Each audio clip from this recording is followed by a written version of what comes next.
There really is something special about a Starbase assault. I remember back in high school, I had a friend who always wanted to play out a full fleet attacking a Starbase battle in Starfleet battles, and how much fun it was when we'd actually get the group together and spend, days going through that particular battle.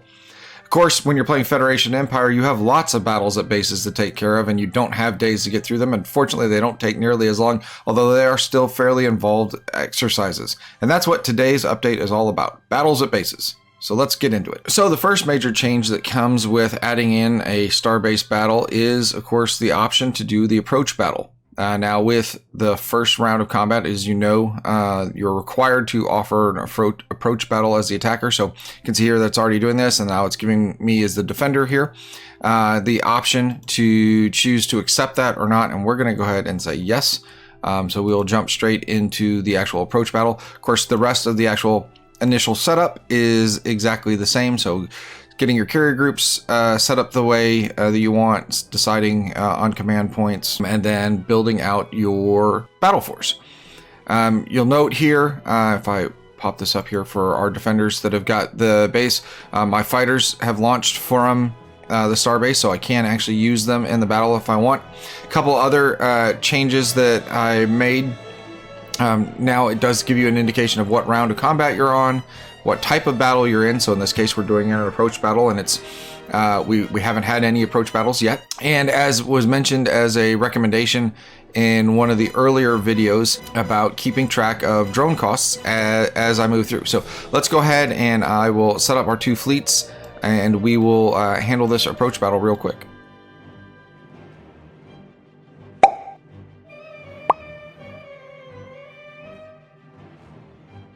Now the battle itself plays out just like it did before. We have all of our normal combat rounds.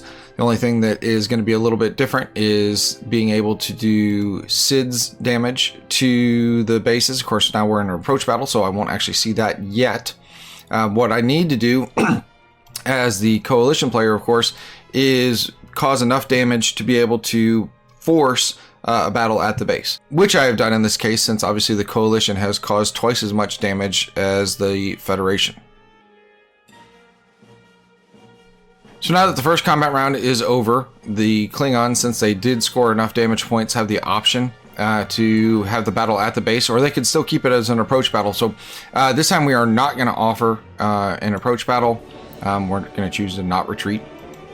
And now I get to go into my battle force setup again. But now, since the fight is actually at the Starbase, you can see the Federation has the option to choose the Starbase as their flagship. Of course, they don't have to. But you'll note, you can see here in the background, the Starbase is automatically going to be part of the battle force.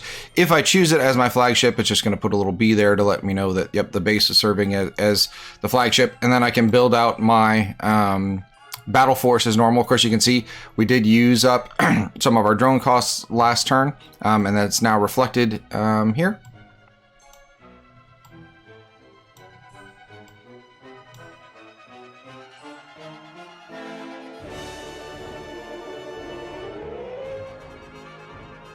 Okay, and so now that that base is part of the battle, I can choose to target it. So let's go ahead, and we're gonna use directed damage.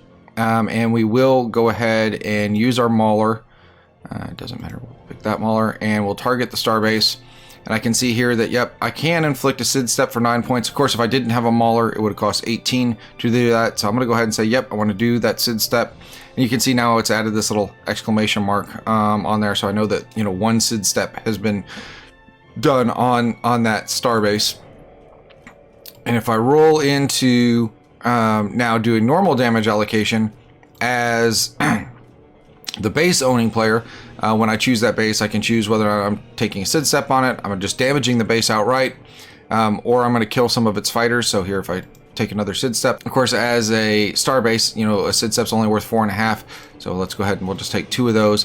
One other thing to point out is it is keeping track of that damage that's been done. So I can see I've got 3 SID steps on there. But so now if I choose to actually just cripple the base, I only got 23 points for that instead of the 36, because of course it subtracts out that damage that had already been done as part of the SID steps.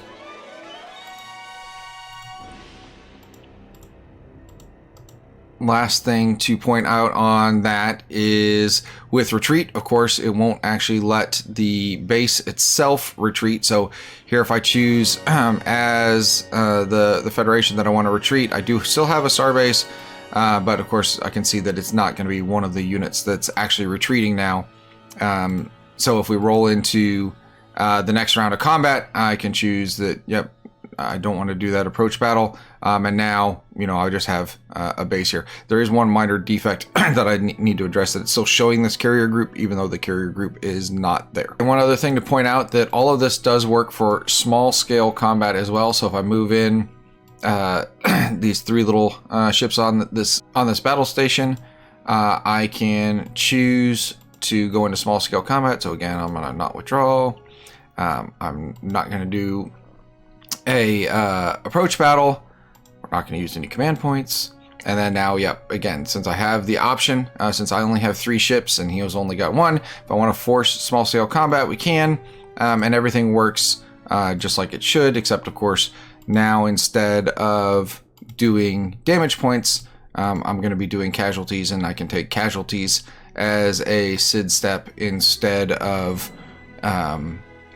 damage points. All right, I know that might have been a little bit shorter than normal, but I assure you there was an awful lot of work that went into making all of that actually work, even though there's not a whole lot of visuals associated with it. On that same front, what I'm going to be focusing on next is the whole supply system. So I anticipate that one may actually take longer than a week, given the fact that 1, I'll be returning back to work from the holidays, and 2, the supply system is pretty complicated, but I will get an update out for everybody just as soon as that's done.